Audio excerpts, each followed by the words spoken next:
with WTI.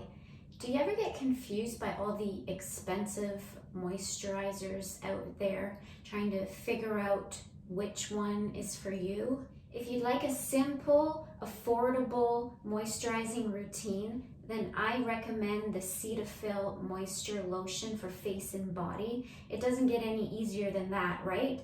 I have used this for quite some time. It was recommended to me by my allergist because I was breaking out in rashes. And so I find this cream to be so lightweight. It spreads on lovely. I'm just gonna show you what it looks like, how it spreads. I put it on in the morning as my facial moisturizer, and I use it for my body as well when out of the shower, and for my hands after washing my hands. So one moisturizer for everything, face and body. It doesn't get any easier than that. It's dermatologist recommended to me by my allergist.